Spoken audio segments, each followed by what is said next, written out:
नमो अरिहन्ताणं नमो सिद्धाणं नमो आयर्याणं नमो वज्रायाणं नमो लोके सव्यसाहुणम्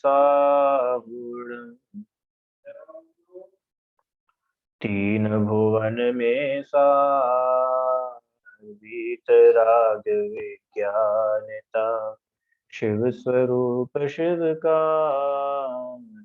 नमः त्रियोग समाज के।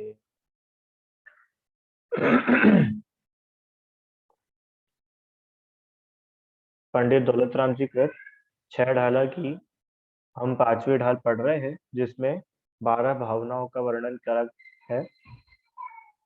12 भावनाओं में से हमने अनित्य, जो पहली भावना है, अनित्य भावना का स्वरूप समझा है। और कल हमने अशरण भावना का स्वरूप समझना प्रारंभ किया था। बराबर। आइए एक बार अपन 12 भावना के नाम रिवाइज करते फिर आगे बढ़ते हैं। हम्म। अनित्य, अशरण, संसार, एकत्व, अन्यत्व, अशुचि, आश्रव, संवर, निर्जरा, लोक, बोधि दुर्लभ, धर्म। ठीक है आर्जव। कौन आर्जव नहीं, अरहम। बराबर। ये 12 भावनाएं हैं। इनमें से हमने अनित्य भावना का स्वरूप समझा था और कल अशरण भावना के स्वरूप हमने समझना प्रारंभ किया था। चलिए एक बार वापस छंद पढ़ते, छंद नंबर 4।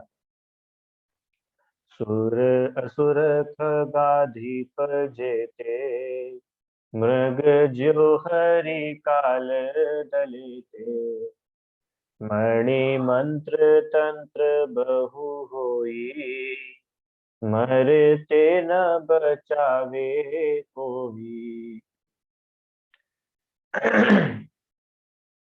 इस संसार में जो जो देवेंद्र, असुरेंद्र, खगेंद्र आदि है, उन सब का जिस प्रकार हिरण को सिंह मार डालता उसी प्रकार मृत्यु उनका नाश कर देता है ना।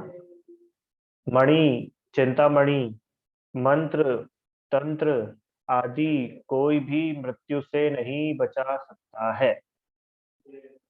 यहाँ ऐसा समझना चाहिए कि निज आत्मा ही शरण है, उसके अतिरिक्त अन्य कोई शरण है ही नहीं। कोई जीव अन्य जीव की रक्षा कर सकने में समर्थ नहीं है, इसलिए पर से रक्षा की आशा करना व्यर्थ है। कल हमने बात करी थी इस पर।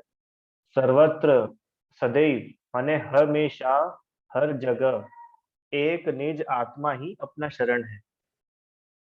आत्मा निश्चय से मरता ही नहीं, क्योंकि वह अनादि अनंत है। ऐसा सोनमुक्ता पूर्वक चिंतवन करके सम्यक दृष्टि जीव वीतरागता की वृद्धि करता है। वह अशरण भावना है। ठीक है। चलो, कल हमारी यहाँ पर बात हुई थी ना। हाँ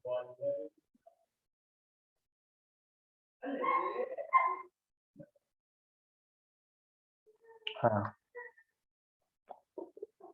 देह की प्रयत्न पूर्वक रक्षा तो करना योग्य है, पर यह सम्यक ज्ञान भी आवश्यक है कि देह के छूटने पर कोई भी इसको बचा नहीं सकता।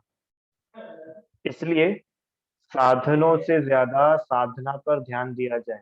अभी साधनों से ज्यादा मतलब कि हम अच्छे से अच्छा हॉस्पिटल ढूंढ ले, हम अच्छे से अच्छा डॉक्टर ढूंढे, हम खूब करोड़ों रुपए इकट्ठा करें। क्यों? क्योंकि मरते टाइम हमको करोड़ रुपए बचाएंगे। आर्जव, आर्जव का नाम क्यों आ रहा है बार बार? आर्जव भैया आ गए, चलो ठीक है। इस प्रकार से अनेक अनेक साधन इकट्ठे करने से बेहतर है कि हम अपनी साधना पर ध्यान दें। साधना पर ध्यान दें मतलब कि हम अपने को अंतरंग से ऐसा तैयार करें कि हमें सच में इन साधनों की आवश्यकता ही ना पड़े। अरे हमारा मरण भी हो तो समाधि मरण हो। ठीक है, ऐसे साधना पर ध्यान दिया केवल धन आदि जुटाने पर हमारा मन नहीं लगे। कल हम लोग इस पर बात कर रहे थे ना। बताओ भाई, क्या हमें धन पर अधिक विश्वास है या धर्म पर? हमें धन पर अधिक विश्वास है।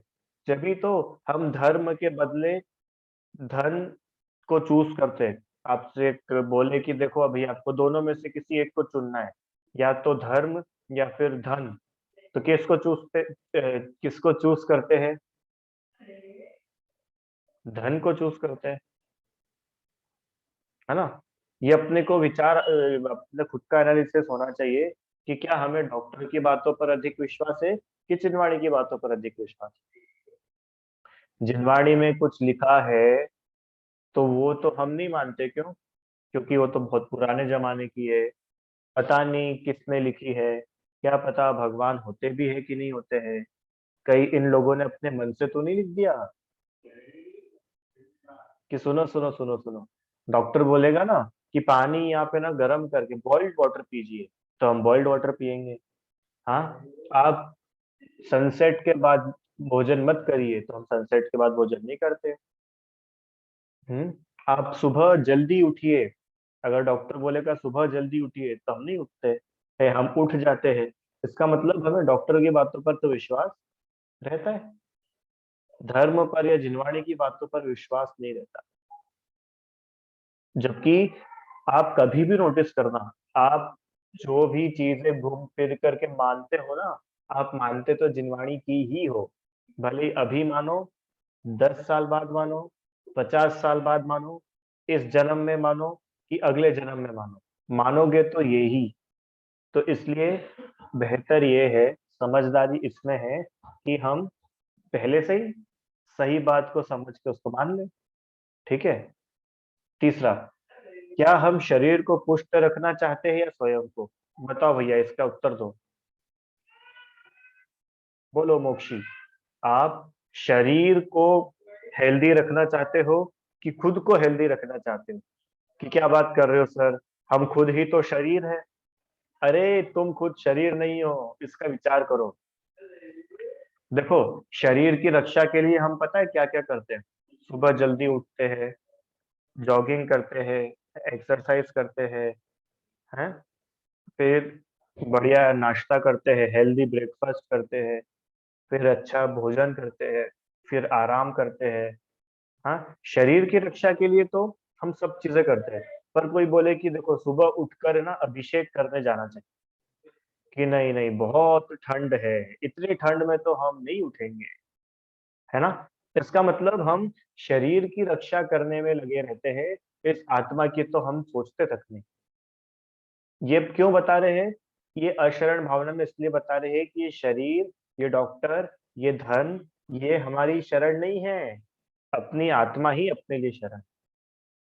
आहा, वास्तव में सचमुच में तो इस आत्मा, शुद्ध आत्मा को और उसको बताने वाले जो पंच परमेष्टि है, वे ही हमारी शरण है।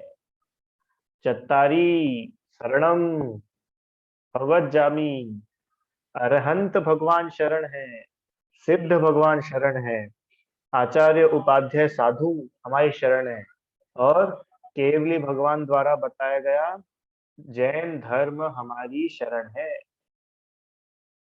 ठीक है, ये निर्णय हो अपने अंदर। चलो, थोड़ा सा रत्नाकरण शावकाचा आपको समझ में आया? इसका क्या क्या इसकी थीम है? अशरण भावना की थीम क्या है, रिदम समझ में आया? छंद पढ़ करके हम समझ सकते हैं कि इस जीव को, एक बार और बोल देता हूँ, इस जीव को मरण से कोई भी नहीं बचा सकता। आप कितने ही अलग अलग प्रकार से कोशिश कर लो, पर कोई राजा भी हो, कोई गरीब भी हो, कोई अमीर हो, कोई भी हो, उसको मरण से कोई नहीं बचा सकता। आप मृत्यु से नहीं बच सकते हो, आपके लिए कोई शरण नहीं है। तो फिर कौन है हमारी शरण? कि मेरी आत्मा में स्वयं ही स्वयं की शरण। देखो, पढ़ते हैं। इस संसार में पूर्व काल में अनंत अनंत पुरुष नाश को प्राप्त हो गए। यहाँ कौन शरण है? कोई ऐसी औषधि, मंत्र, यंत्र तंत्र क्रिया देव दानव आदि नहीं है जो एक क्षण मात्र के लिए भी काल से रक्षा कर ले। काल मतलब मरण, मृत्यु से। यदि कोई देव देवी वैद्य मंत्र तंत्र आदि एक मनुष्य की ही मरण से रक्षा कर लेता तो मनुष्य तो अक्षय हो जाते। इसलिए मिथ्या बुद्धि को छोड़कर अशरण भावना भाओ। वास्तव में कोई भी कोई भी किसी को बचाने में समर्थ नहीं है। देखो मूर्ख लोग किस प्रकार विचार करते हैं। अब आप थोड़ा देखना कि आप इस लिस्ट में आते हो क्या। ठीक है, अपन धीरे धीरे पढ़ेंगे। क्या लिखा है उन्होंने? समझदार लोग, अरे समझदार नहीं, मूर्ख लोग। मूर्ख लोग कैसा विचार करते हैं, कैसा विचार करते, सुनो। मेरे हितैषी का इलाज ठीक नहीं हुआ, हम्म, उसको औषधि नहीं दी, किसी देवता की शरण नहीं ली, बचाने का उपाय किए बिना मर गया। इस प्रकार अपने स्वजन का शोक करते हैं। हाँ, अपना सोच सोच नहीं करते हैं। देखो, अपन ऐसा विचार करते ना, वो तो बहुत अच्छे थे, वो तो उनको सही समय पर डॉक्टर नहीं मिले, नहीं तो उनकी जान बच जाती।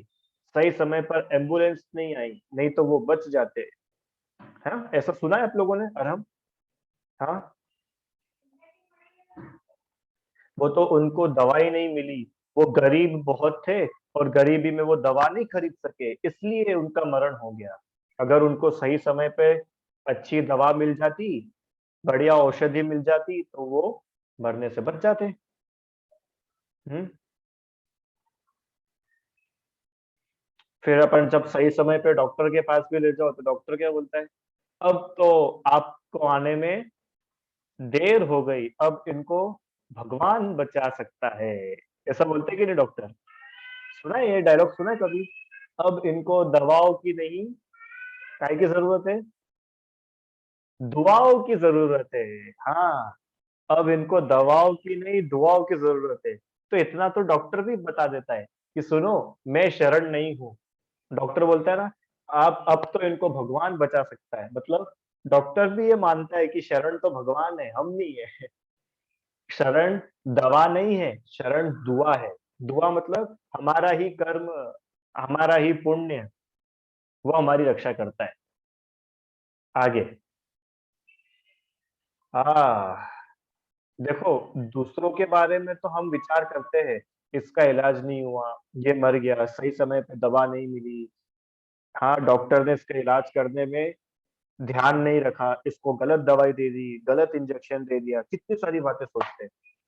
क्या हम कभी ऐसा सोचते हैं क्या कि मैं भी उस यमराज की दाढ़ के बीच पे बैठा हूँ? दाढ़ के बीच में मतलब मुंह में। जैसे कोई बहुत बड़ी मछली हो, शार्क, शार्क फिश देखिए कितनी बड़ी होती है। तो शार्क का मुंह ऐसा खुला, उसके अंदर बहुत सारी छोटी छोटी मछलियां चली गई। हाँ, अब सब वो उस शार्क के मुंह के बीच में फंसी हुई है। जैसे ही उसका मुंह बंद होगा, सब क्या हो जाएगी? मर जाएगी। है, ऐसे ही रिदम भैया, आप कहाँ पर बैठे हो मालूम है? यमराज के मुंह में बैठे हो। यमराज के मुंह में बैठे मतलब हमारे यहाँ तो कोई यमराज दिख ही नहीं रहा है। अरे, यमराज के मुंह में मतलब प्रति समय हम कब मर जाएंगे, हमारी आयु कब पूरी हो जाएगी, इसकी कोई गारंटी है क्या? नहीं है, कभी भी आयु पूरी हो सकती है। जो काल करोड़ों उपाय करने से इंद्र के द्वारा भी नहीं रोका जा सका है, उसको मनुष्य रूप कीड़ा कैसे रोक सकता है? ओहो। अपन ने पहली ढाल पढ़ी ना, पहली ढाल में सब बताया कि हम स्वर्ग के देव भी बने, हम नारकी भी बने, हम पशु भी बने, हम पेड़ भी बने, हम मनुष्य भी बने, सब बने। तो बताओ, ये अपन जो अभी मनुष्य है, अपने से ज्यादा ताकतवर देव होते? कितना आप लोग मानते हो कि नहीं मानते हो? देवों में शक्तियां अधिक होती है, उनका पुण्य अधिक होता है ना? अब छह ढाला की ही पहली ढाल की अंतिम छंद बोलो, लास्ट सेकंड। मरण क्या था वो? मरत समय, मरत विलाप करत दुख सयो, है ना? वही था ना। जो विमान वासी हो थाए, सम्यक दर्शन बिन दुखताए। उसके पहले वाला छंद। कभी अकाम निर्जरा करे, भवन त्रिक में सुरतन धरे, विषय चाह दावानल दयो, मरत विलाप करत दुख सयो। ये पढ़ के आए अपन पहली डाल में कि देव बनने के बाद भी क्या होता है कि जब उसको पता चलता है ना 6 महीने पहले कि अब मेरी आयु पूरी होने वाली है, तो बताओ क्यों देव कुछ तरीके नहीं ढूंढते होंगे? उसको तो कितनी सारी चीजें छूट रही है। अरे आप और हम जितना सपने में सोच भी नहीं सकते ना, उससे कई ज्यादा तो एक छोटे से छोटे देव के पास में रहता है।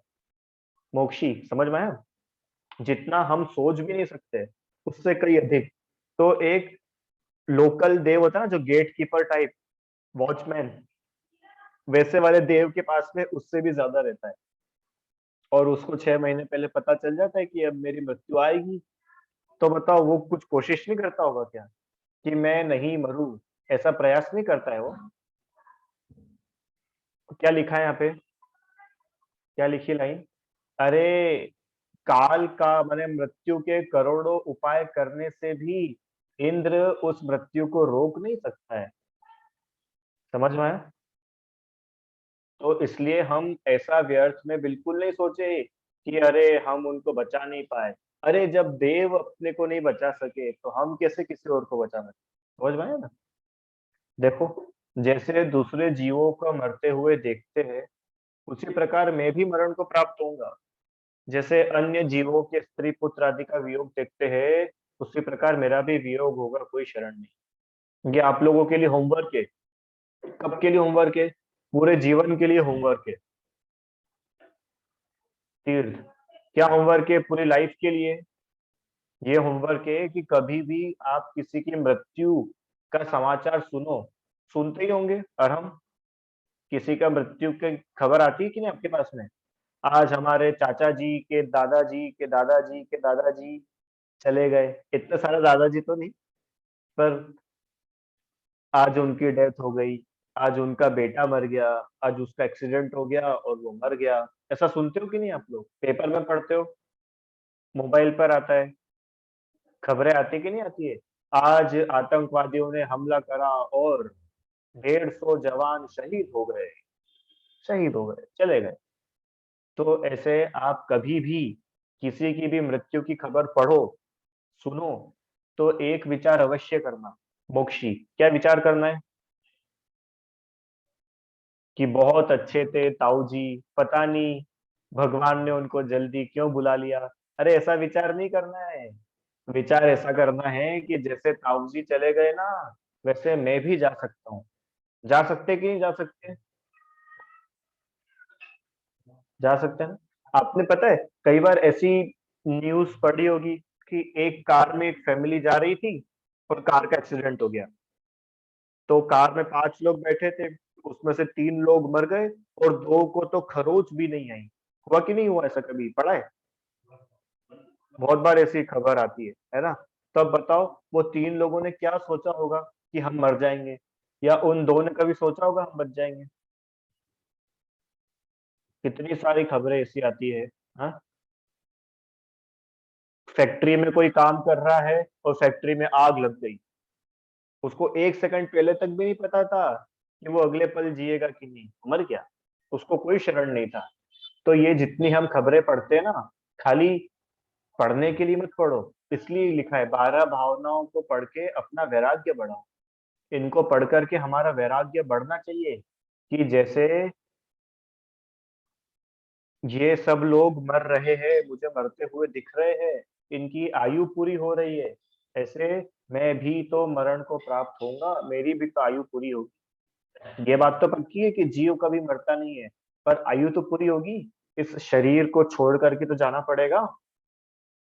हम्म, कि नहीं नहीं नहीं, वो तो है ना, मैं रोज नमोकार मंत्र की माला फेरता हूँ ना, इसलिए मैं तो बच जाऊंगा। क्यों बच जाएंगे अपन? शरीर को तो छोड़ना ही पड़ेगा। इसका तो कोई उपाय नहीं। तुम नमोकार मंत्र की माला फेरो, तुम शांतिनाथ भगवान का विधान करो, कि तुम कुछ भी करो या तुम कुछ ना भी करो, अरे शरीर तो छूटेगा, ठीक है, उसमें तुमको कोई डिस्काउंट नहीं है। बस हाँ, बात इतनी है कि तुम सम्यक प्रकार से विचार करो तो तुमको दुख नहीं होगा, इतनी सी बात है। ठीक है, चलो आगे। जब पुण्य का उदय होता है तो समस्त उपद्रवकारी वस्तुएं भी अनेक प्रकार से सुख देने वाली होती है। संसार में पुण्य कर्म शरण है। पाप के उदय से हाथ में रखा हुआ धन भी क्षण भर में नष्ट हो जाता है, और पुण्य के उदय से बहुत दूर रखी हुई वस्तु भी मिल जाती है। है ना। जब पाप का उदय होता है तो सुंदर आचरण करते हुए भी दोष कलंक लग जाता है। देखो, जब पाप का उदय होता है, आहा कितनी अच्छी बात याद आई। हम लोगों ने पद्म पुराण पढ़ा। सीता सीता को वनवास मिला। कब वनवास मिला? कि राम ने सीता को जंगल में छोड़ दिया। क्यों छुड़वा दिया जंगल में? क्यों? सीता ने रावण के साथ कुछ गलत किया था क्या? सीता दोषी थी क्या? सीता अपवित्र थी क्या? बताओ क्या था सीता के पास? कि है ना, सीता सब तरीके से अच्छी थी, पर पाप कर्म का उदय था। अब पाप कर्म का उदय हो तो सीता को भी जंगल जाना पड़ा। समझ में आया? जो राजा पूरी प्रजा के लिए शरण है, वो अपनी पत्नी के लिए शरण नहीं बन पाया। सोच रहे हो क्या बोला मैंने?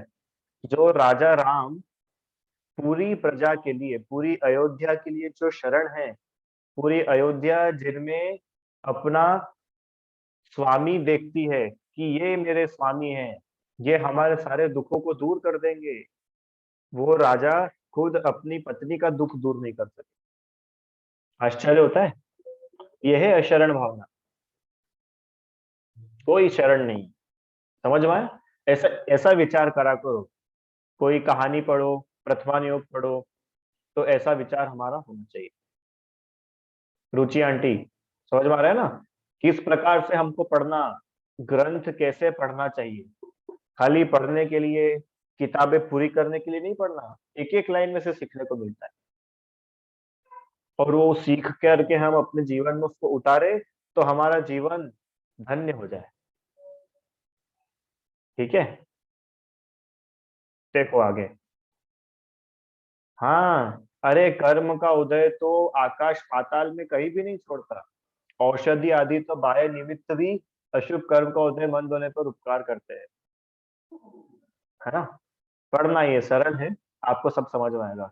देखो, इस लोक में ऐसे भी स्थान है जिनमें सूर्य चंद्रमा का प्रकाश, पवन तथा वैक्रिय रिद्धिधारी भी गमन नहीं कर सकते, परंतु कर्म का उदय तो सर्वत्र गमन करता है। हाँ, अपनी बात हुई थी ना कि आप ऐसी कोई जगह बना लो, ऐसी गुफा बना लो जहां पर कोई भी नहीं आ सकता, एक परिंदा पर नहीं मार सकता, कि ठीक है, भले ही वहां पर कोई नहीं आ सकता, पर कर्म का उदय तो वहां भी आ जाएगा।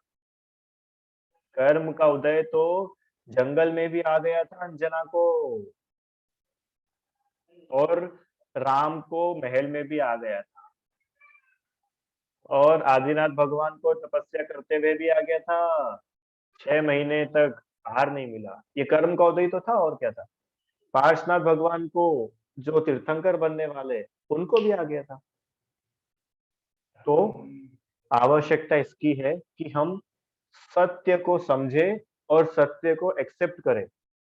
सच्ची में भलाई इसी में है कि हम सत्य को जितना जल्दी समझ लें और उसको रिदम क्या करें, एक्सेप्ट करें, ट्रुथ को एक्सेप्ट करें कि ये सत्य है, ऐसा ही होता है, और मैंने इस सच को स्वीकार करा है, तो अब मैं दुखी नहीं होऊंगा।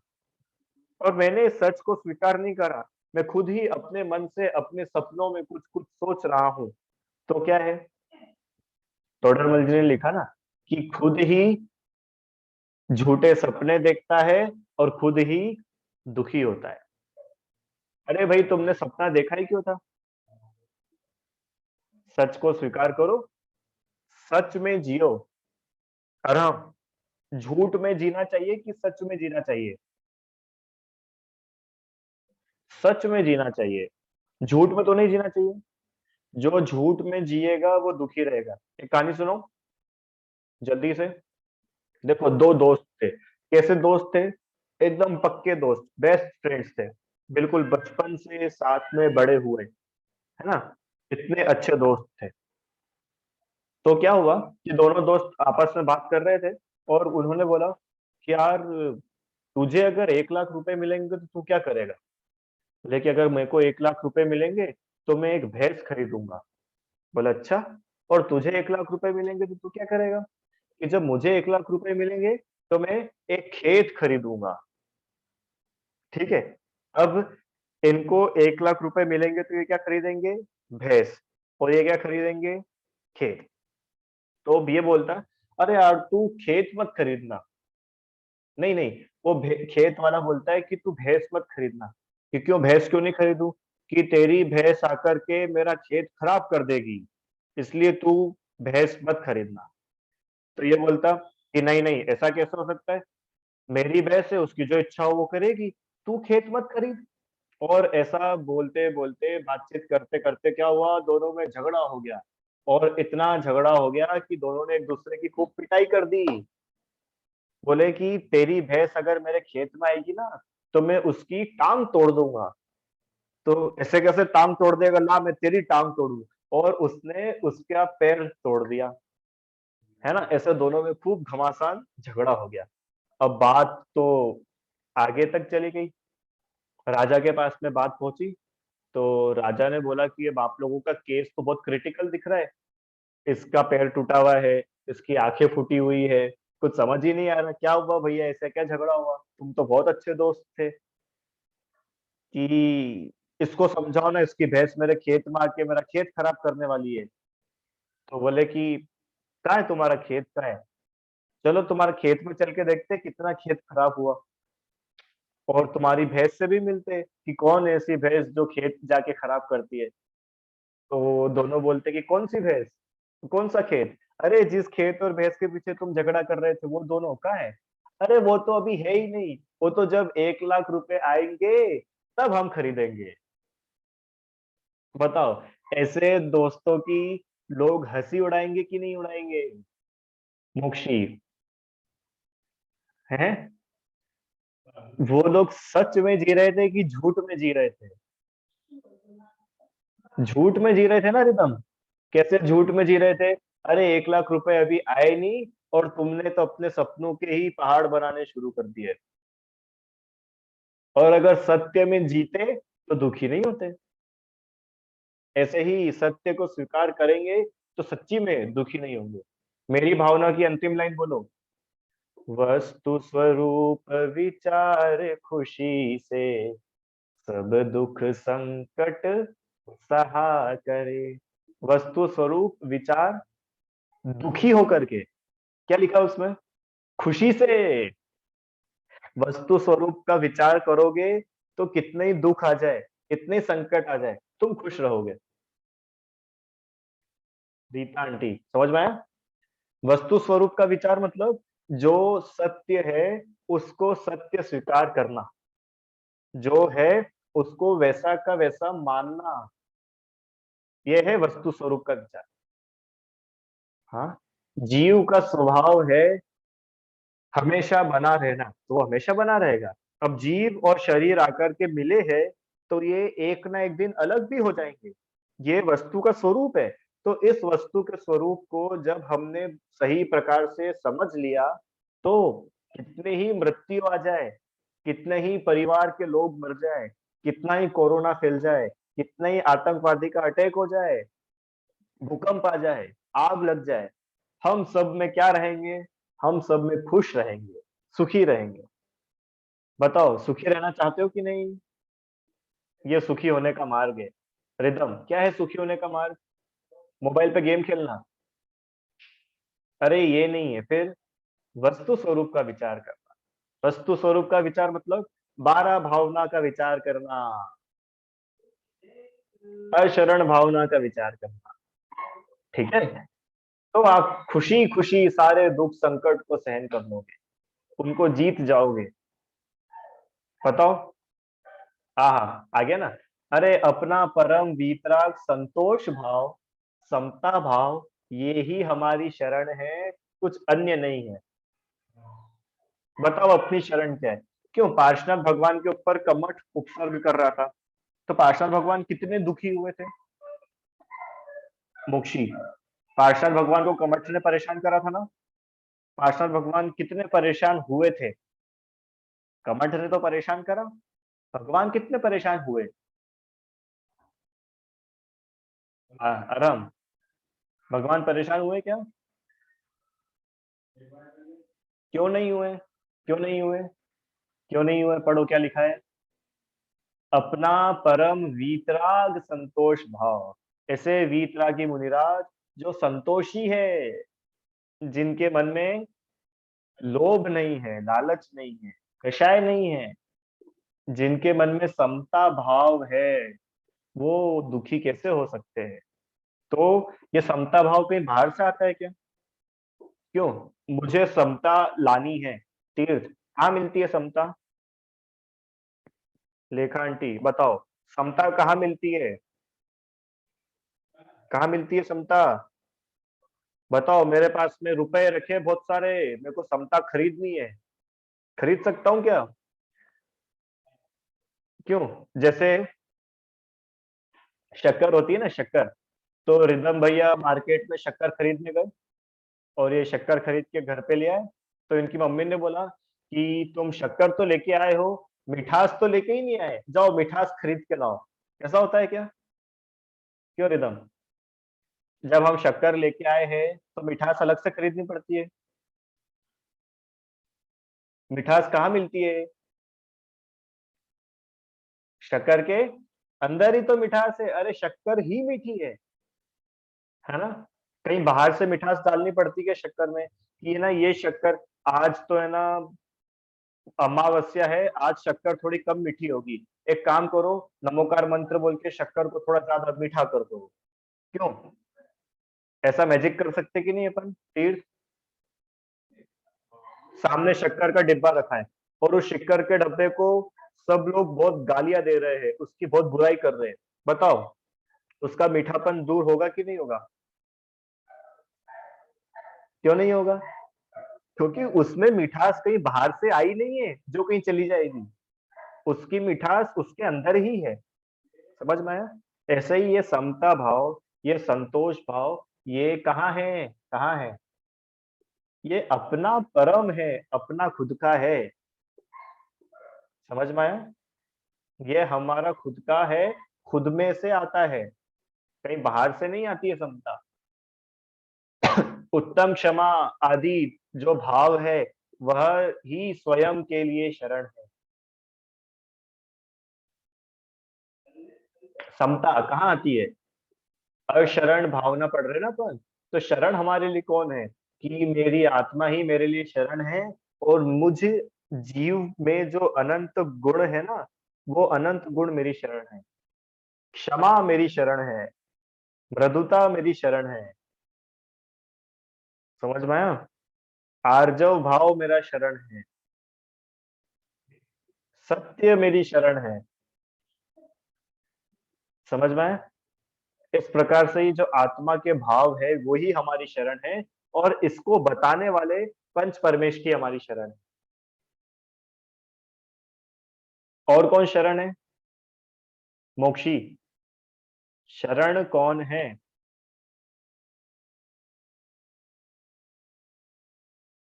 पंच परमेश ही और अपना आत्मा, इसके अलावा वास्तव में जगत में कोई शरण नहीं। आप ढूंढ के बता दो, चलो, आपके लिए होमवर्क है। और एक दिन का टाइम नहीं है, एक साल का टाइम है। एक साल में आप लोग ढूंढ के बताओ, इन पांच परमेष्टि और अपनी आत्मा के अलावा और कोई शरण आपको मिलता है क्या जगत में? हम्म? शरण मतलब कि जो हमको दुखों से बचाए वो हमारी शरण है। और दुखों से बचाए मतलब वो टेम्परेरी नहीं, पक्का पक्का वाला बचाए। टेम्परेरी वाले की तो बात ही नहीं है, वो तो झूठा है। हमको सच्चा सच्ची शरण चाहिए, जो आपको ऐसा दुखों से बचाए कि वापस दुख आए ही नहीं। आराध्या, ठीक है? इस प्रकार अशरण भावना का विचार करना। ये बार बार करने लायक है, इसका नाम भावना है। भावना मतलब जिसको बार बार भाया जाता है, जिसके बारे में बार बार सोचा जाता है, विचारा जाता है, वो शरण है। अब पढ़ना रत्नाकरण, इतना मजा आएगा। देखो क्या लिखा है, सम्यक दर्शन शरण है, सम्यक ज्ञान शरण है, सम्यक चारित्र शरण है, सम्यक तप शरण है, संयम शरण है, चार आराधना हमारी शरण है। एक एक पैराग्राफ इसका बहुत जोरदार है।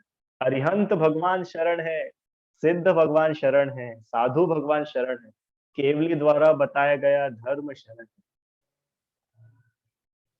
ठीक है, इस प्रकार अशरण भावना का वर्णन किया है। समझ में आया कि नहीं आया? ये पढ़ करके खुश हो जाओ, पढ़ करके अंदर से आनंद आ जाए तो लगे कि अपन ने पढ़ा है। और पढ़ करके दुखी हो जाओगे, हे भगवान मैं तो लूट गया, क्यों मेरी कोई शरण ही नहीं है, मैं अशरण हूं, है ना? ऐसा विचार नहीं करना, खुश हो जाओ अंदर से। बोलो आराध्या। मुझे ये पूछना है कि क्या आदिका माता जी शरण नहीं है? बढ़िया। इनका प्रश्न है क्या आदिका माता जी शरण नहीं है? उत्कृष्ट शरण की बात चल रही है यहाँ पे, वो भी शरण है। अरे शरण तो मम्मी पापा भी है ऐसे तो, पर उत्कृष्ट जो खुद परम सुखी हुए हैं और परम सुखी होने के मार्ग पर है, वे हमारी सच्ची शरण है। ठीक है, अरहंत सिद्ध साधु धर्म। चलो, और कोई प्रश्न है किसी का? चलो मैं प्रश्न पूछ लूं फिर। ठीक है, आप लोगों को कुछ समझ में आ रहा है कि नहीं आ रहा है, क्या चल रहा है क्लास में? बड़ों लोगों को समझ में आ रहा है कि नहीं आ रहा है, क्या चल रहा है? और बच्चों को समझ में आ रहा है कि नहीं आ रहा है? ऊपर से तो नहीं जा रहा है कुछ तीर्थ? क्या पढ़ रहे हैं हम लोग? बताओ भैया, क्या पढ़ रहे हैं हम, बताओ। अशरण भावना। अशरण भावना। क्यों पढ़ रहे हैं अशरण भावना हम? ताकि अगर अपन ने सिर्फ अनित्य भावना पढ़ी तो अपन को ऐसा ना लगे कि अपन तो नित्य नहीं है, कि तो मरने दो, अपन तो उसे बचा ही नहीं सकते, ऐसा नहीं सोचना है। और शरण भावना से अपने को अनित्य भावना और दोनों लिंक होती है। हाँ, ये इतनी जोरदार है, 12 ही भावनाएं आपस में लिंक होगी। अभी अपन जब पूरी 12 पढ़ लेंगे ना, अनित्य से कैसे अशरण लिंक होगी आपको खुद समझ में आएगा। अशरण से संसार, संसार से एकत्व, अन्यत्व, अशुचि, आश्रव, निर्जरा, संवर, लोक, बोधि, दुर्लभ धर्म, सब एक से एक लिंक होती जाएगी, है ना? और क्यों पढ़ रहे हैं? कि वो 6 डाला कि सिलेबस में है इसलिए पढ़ना पड़ रही है। इसलिए पढ़ रहे हो क्या? अरे वैराग्य उपावन माई, ये वैराग्य को उत्पन्न करने वाली है 12 भावना, इसलिए हम इसको पढ़ रहे हैं। हमको सिर्फ 12 भावना पढ़नी है इसलिए नहीं पढ़ रहे। उन्होंने पहले ही छंद में बताया, दौलत राम जी ने क्या बताया, मुनि सकल व्रति बड़ भागी, भव भोगन ते वैरागी, वैराग्य उपावन माई, चिंते अनुप्रेक्षा भाई। इसलिए इन भावनाओं का चिंतन करो, क्योंकि ये वैराग्य को उत्पन्न करती है। और वैराग्य उत्पन्न हो तो मुनि दशा आएगी, और मुनि दशा होगी तो सिद्ध दशा होगी। ठीक है, चलो विचार करना, जिनवाणी स्तुति करेंगे। निज निधि निज में बताई, यह अनंत उपकार है, उसके लिए जिन वाणी माँ को वंदना शत बार है।